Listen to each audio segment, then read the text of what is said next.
तर हॅलो काटलोकर, आज होता आपला डे 20 आणि आज सकाळ झाली ती माझी टायगरपासून. टायगर साला दिवस राहते ती आईच्या गावात झोपत राहते, हरामखोर साला. दिमाग खराब करून टाकला याला. सकाळ झाली झोपला, रात्र झाली झोपला, जेवण केलं झोपला.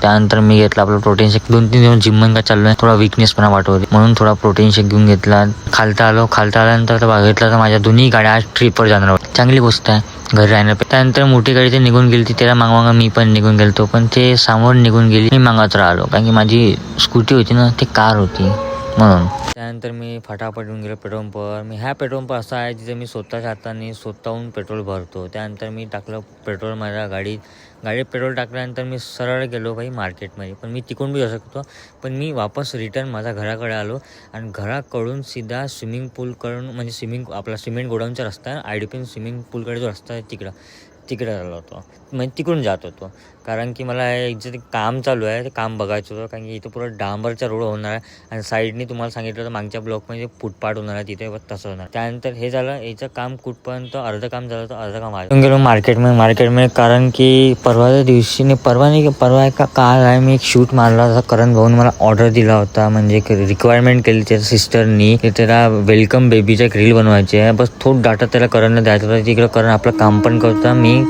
आपलं काम करतो. त्यानंतर मी फटाफट गेलो शॉपवरून घेतलं, म्हणजे डेअरीवर गेलो, दूध घेतलं. त्यानंतर दूध घेऊन सिधा घरी आलो, तो ढोकल्याचा पुरा धज्जा उडून टाकला होता. त्यानंतर मला जायचं होतं अमितजवळ, कारण की मला 10:30 वाजता वर्धेसाठी निघायचं होतं.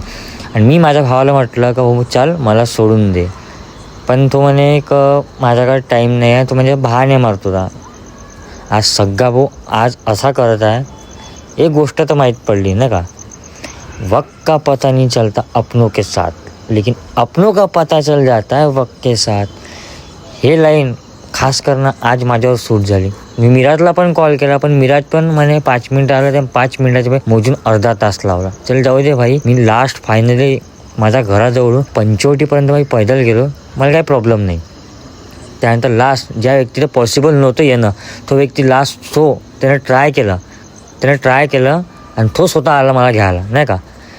पण ज्या व्यक्तीने मला ठरवून ठेवलं ना का त्या म्हणजे ते काम करायचंच नाही आहे, तो व्यक्ती मग किती पण ट्राय करा, मन लावून ट्राय करा, ते काम होत नाही. किती पण ट्राय करा. यानं ट्राय केलं, यानं पॉसिबल नव्हतं तरी आला. त्यानंतर मी फायनली अमितच्या घरी पोचलो. अमितच्या घरी पोचल्यानंतर मी तिने स्कूटी घेतली, स्कूटी तयारच होती. त्यानंतर मी गेलो सरळ पेट्रोल टाकलं आणि सरळ निघालो वर्धेसाठी. रस्त्याने मी काही शूट नाही केला म्हणून डायरेक्टली वर्धेला शूट दाखवतो तुम्हाला. हे वर्धेवर मी डायरेक्ट वर्धेला आलो. वर्धेला माझी हे लोकेशन आहे, म्हणजे क्लायंटचं घर आहे. त्यानंतर आमचा क्लायंट आज ह्या लहान मुलीचा शूट होता, कारण की हिचं नामकरण होतं, ह्या लहान मुलीचा शूट होता. लहान मुली का क्यूट दिसते, तिचे खास कर मला तिचे डोळे आवडले ना का, तिचे इकडे तुम्ही डोळे बघजा, ठीक आहे. नंतर यांच्या फॅमिलीचं का गेट टुगेदर चालू तर माहीत नाही, कोणती रसम चालू होती तर माहीत नाही मला. तर ना माहीत, तुम्हाला माहीत असेल तर नक्की मला कमेंट करून सांगा.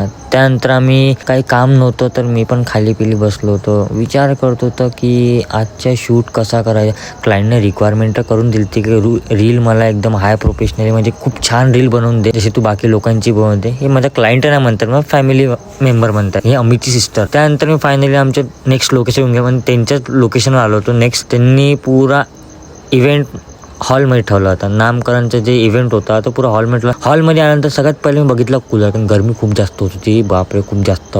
आपला काटलोमध्ये तरी गरमी कमी आहे, पण वर्धेमध्ये जास्त आहे. त्यानंतर मी कूलर समोर मस्त छान बसून गेलो, पण कोणी म्हणजे आलं नव्हतं अजून पण.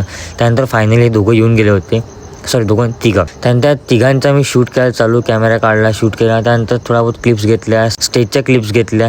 आणि त्यानंतर मी स्टेजच्या क्लिप घेतल्यानंतर थोडा बहुत पब्लिक घेतल्यानंतर मी थोडा बहुत मग त्यानंतर त्याची एंट्री घेतली. तिघांची एंट्री घेतली. असं करून मी खूप सारे क्लिप्स घेतल्या आहे. फायनली बाईकचा इव्हेंट पुरा खतम झाला आहे. आता पुरा शांत मावला आहे बघा. इथच्या इव्हेंटच्या रीलचा रिझल्ट कसा राहील काय राहील तर मला पण नाही माहिती, इथे एडिट झाल्यावर माहिती पडेल. तर जर तुम्हाला बघायचं असेल इथच्या फुल व्हिडिओ तर मला नक्की कमेंटमध्ये सांगा, मी इन्स्टॉल पण पोस्ट करून टाकेन. ओके, भेटू आपण उद्या एक नवीन ब्लॉग. पण bye bye, take care, love you all.